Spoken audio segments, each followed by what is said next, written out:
Before we start, I want to give a brief spoiler warning for Chapter 16 of Arknights, as we'll be going over both bosses from it.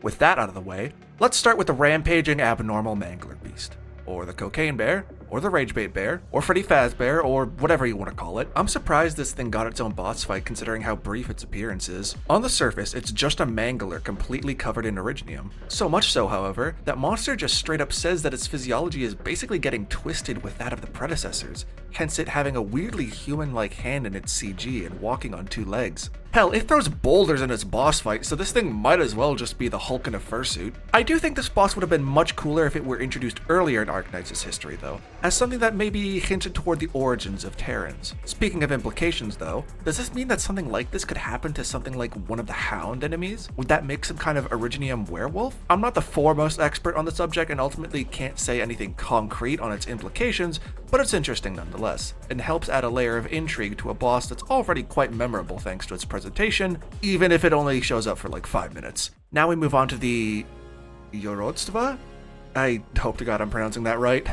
Forgive me if I get any details wrong because I'm not the most up to date on the Ursus lore, and my EN brain is too small to comprehend whatever the hell was going on between them and Mantra. Anyway, from what I understand, the Yorodstva originates from a sage inflicted with collapsal corruption who managed to retain their existence, I suppose? It's kind of like the deathless black snake in that it's an omnipotent entity that exists so long as you believe in it. It's like if Freddy Krueger was a Russian patriot dictator wizard. Their design kind of embodies Ursus as a whole. Their silhouette is unassuming and their clothes aren't unusual. The Yorodstva is fairly normal at a surface level. This serves to hide the more horrific truths that Ursus tries to keep secret from their people. But with those exposed thorny arms and hair with a similar spiky shape language, it's clear that this facade is fruitless in its attempts to conceal the truth. The additional faces on their headpiece may also be a way of signifying this deception, while also alluding to their omnipotence and the fact that the Yorodstva is basically not of this realm. There's enough inhuman traits here on the Yorodstva that helps sell its collapsal origins. Someone more knowledgeable on the Ursus lore may have more to add to this, but the Yorodstva's design just